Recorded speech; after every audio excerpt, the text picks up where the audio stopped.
নমস্কার বন্ধুরা, সুনিতা তারসুন্দরী ভেজ। আমি সুনিতা। তোমাদের যখনই মন পছন্দ বা নতুন খাবার খেতে ইচ্ছা করবে, ইউটিউবে গিয়ে লিখবে সুনিতা তারসুন্দরী ভেজ আর সাবস্ক্রাইব করবে আমার চ্যানেল। আমার সমস্ত রান্নার আপডেট পেতে বেল নোটিফিকেশনটা অন করে রাখবে বন্ধুরা। আর বন্ধুরা, আজকে আমি যে রেসিপিটা করছি, এটা পাঁপড় দিয়ে রেসিপিটা করছি। তো পাঁপড় দিয়ে একবার এইভাবে বানিয়ে দেখুন, স্বাদ মুখে লেগে থাকবে। তো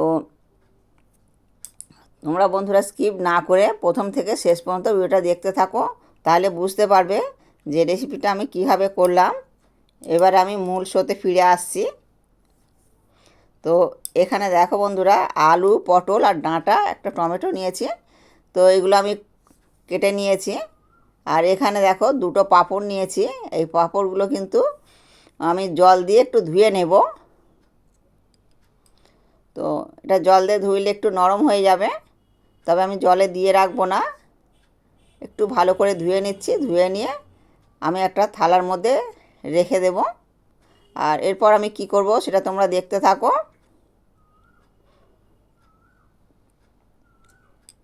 তো এটা আমার ধোয়া হয়ে গেছে। তো জলটা ঝরিয়ে থালার মধ্যে রাখবো। আর এখানে দেখো বন্ধুরা, আমি বেসন নিয়েছি, প্রায় 4 চামচের মতন নিয়েছি। তো এর মধ্যে যে মশলাটা দেব, লবণ, পরিমাণ মতন লবণ দিয়ে দিলাম।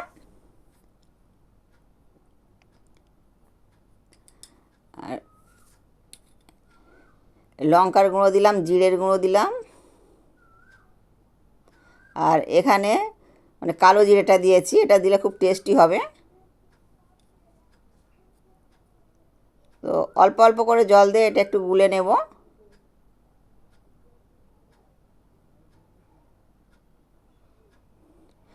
আর যেহেতু আমি দুটো পাঁপড় দিয়ে করবো, তার জন্য কিন্তু এইটুকু হলেই আমার হয়ে যাবে। আর তোমরা বন্ধুরা যদি একটু বেশি করে করতে চাও, তাহলে আরেকটু বেশি করে করে নিতে হবে। তো আমি লবণ দিয়ে দিলাম, লবণ দিয়েছি। আর এখানে কিন্তু আমি চিনিটা অ্যাড করলাম।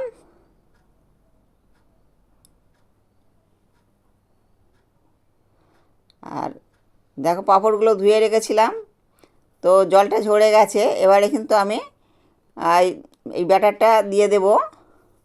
চামচের করে নিয়ে একটু হালকা করে এটা বুলিয়ে দেব খালি। তো এইভাবে আমি সবটাই লাগিয়ে নেব। আর এটা আস্তে আস্তে আমি পাট করতে থাকবো। আর এই দেখো বন্ধুরা, এটা আমার হয়ে গেছে। আরও একটা আছে, ওটাও আমি করে দেখাচ্ছি। হাফটা একটা পাঁপড়ের মধ্যে দিয়েছি, আর হাফ ছিল, হাফটা এর মধ্যে দিয়ে দিচ্ছি।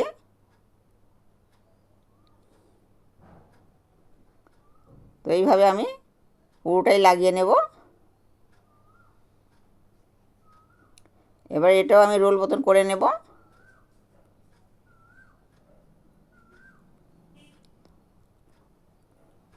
এবারে এই দুটোকে আমি সমানভাবে কেটে নেব। দেখো, ছুরির সাহায্যে আমি এইভাবে কিন্তু কেটে নিচ্ছি।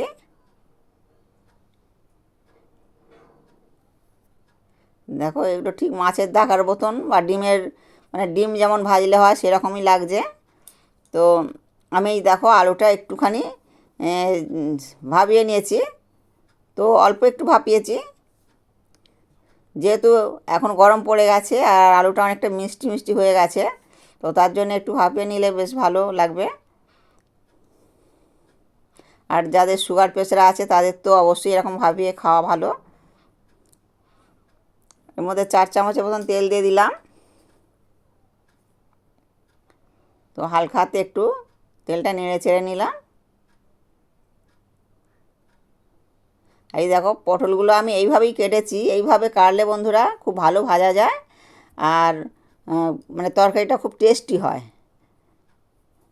মশলাটা আর কি ঠিকঠাকভাবে পটলের মধ্যে যেতে পারে।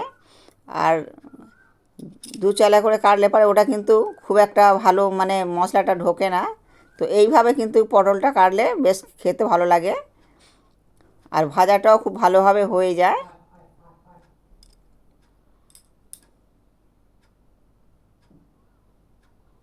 তো পটলগুলো দেখো অনেকটাই ভাজা হয়ে গেছে।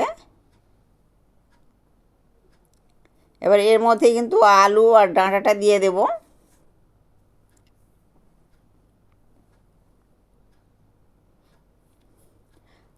আলুটা দিয়ে দিলাম।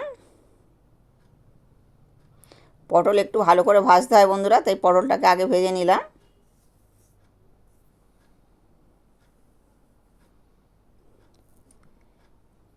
এবার ডাঁটাগুলো দিয়ে দেব।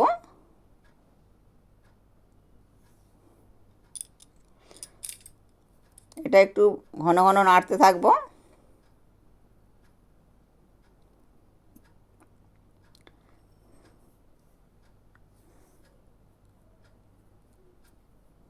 এবারে আমি কিন্তু যে মশলাগুলো পেস্ট করব ওগুলো একটু করে নেব।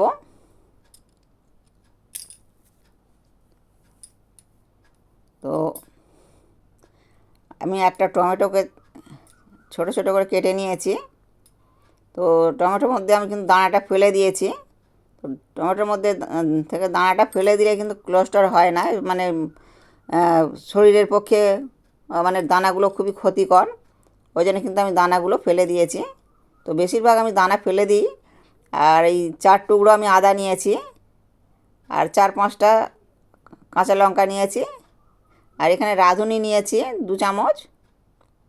রাঁধুনিটা আমি ভালো করে ধুয়ে নিয়েছি, যেহেতু রাঁধুনিতে অনেক সময় ওই মাটি থাকে, ওই জন্যে আমি ভালো করে এটা ধুয়ে নিয়ে আর ভিজিয়ে রেখেছিলাম। তো আমি এই সবজির মধ্যে এবারে পরিমাণ মতন লবণ দিলাম, আর 1 চামচ কাশ্মীরি লঙ্কা, 1 চামচ হলুদ, 1 চামচ জিরে, আর 1 চামচ ধনে দিয়ে দিলাম। তো মোট 1 চামচ করেই দিয়েছি। আর এবারে আমি এটা হালকা হাতে নেড়ে চেড়ে নেব।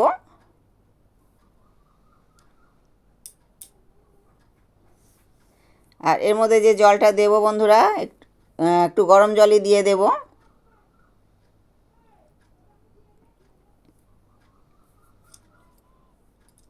তো আমি এইটুকু দিলাম, তবে প্রয়োজন পড়লে আর একটু দিয়ে দেব।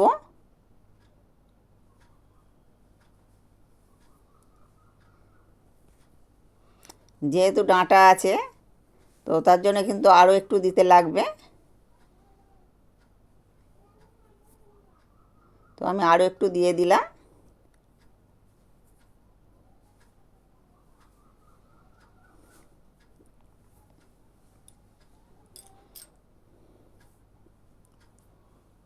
এর মধ্যে হাফ চামচের মতন চিনি দিয়ে দিলাম।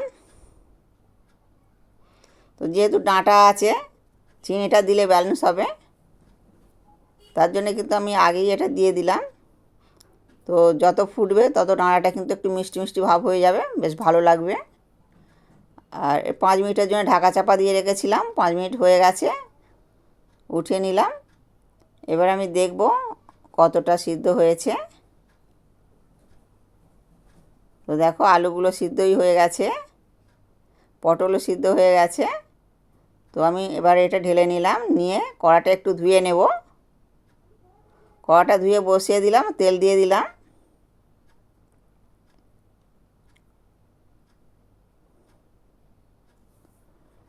এবারে আমি পাঁপড়গুলো কিন্তু ভেজে নেব। আর এই দেখো বন্ধুরা, এটা একটুখানি হাওয়ার মধ্যে রেখেছিলাম, তার জন্য কিন্তু টেনে গেছে বেশ।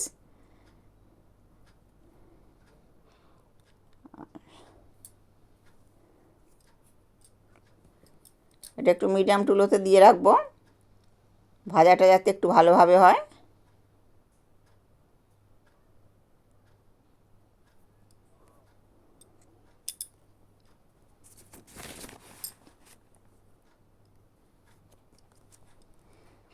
পাঁপড়ের ইউনিক নিরামিষ রেসিপি একবার খেলে রোজ বানাবে বন্ধুরা।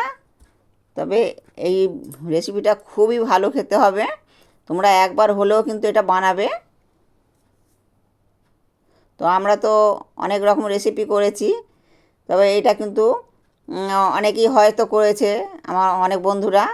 তবে এটা কিন্তু এই পাঁপড়ের রেসিপিটা নিরামিষ যারা আর কি খাওয়া দাওয়া করেন তাদের জন্য কিন্তু এটা খুবই ভালো। আর এই রেসিপিটা ভীষণ সুন্দর খেতে হয়। অনেকেই তো আমাদেরকে বলে যে তোমরা নিরামিষ খাও, কিভাবে খাও। আমরা তো আমাদের এই সুনিতা তারাসুন্দরী ভেজ চ্যানেলের মানে রেসিপিগুলো যদি সার্চ করে দেখেন তাহলে বুঝতে পারবেন যে কত মানে নতুন নতুন রেসিপি আছে নিরামিষের মধ্যে। তো আমি আরও অনেক রকম করে দেখাবার চেষ্টা করব।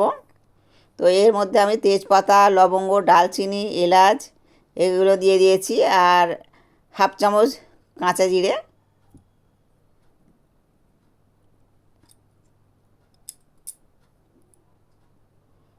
মশলাটা আমি পেস্ট করে রেখেছিলাম, ওটা দিয়ে দিলাম। এটা একটু ঘন ঘন নাড়তে হবে। এই দেখো বন্ধুরা, বেশ ভালো রকম ফুটে গেছে, আর এর মধ্যে থেকে কিন্তু তেল ছেড়ে এসছে। এবারে কিন্তু আমি এর মধ্যে ছেড়ে দেবো তরকারিটা।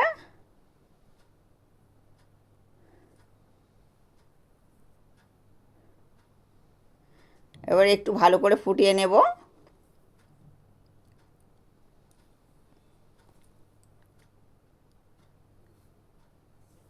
নিরামিষ বহু রকমের রান্না আছে, তবে সেই সব রান্নাগুলো সবাই তো সময়ের জন্য করে উঠতে পারে না। তো এই দেখো, আমি 2 চামচ ঘি দিয়ে দিলাম, সব মানে শেষের দিকেই দিলাম।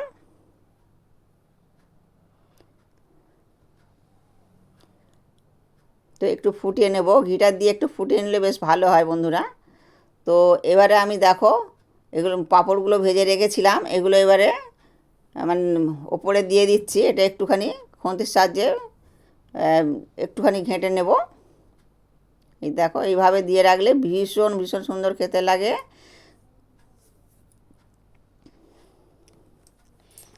আমার এই সহজ রেসিপিগুলো দেখে যদি ভালো লাগে তাহলে প্লিজ আমার চ্যানেলে সাবস্ক্রাইব করবে, বেশি বেশি করে শেয়ার করবে বন্ধুরা। আর সবশেষে গরম মশলাটা দিয়ে দিলাম। এবারে আমার হয়ে গেছে, এটা উঠিয়ে নেব। এই দেখো কত সুন্দর হয়েছে, দেখো কেউ কিন্তু ধরতেই পারবে না যে এটা পাঁপড়ের রেসিপি। তো এবারে উঠিয়ে নিলাম এটা। আর বন্ধুরা ভালো থাকবে, সুস্থ থাকবে, সাবধানে থাকবে। আবার নতুন একটা ভিডিও নিয়ে চলে আসবো। ভিডিওটা এখানেই শেষ করলাম।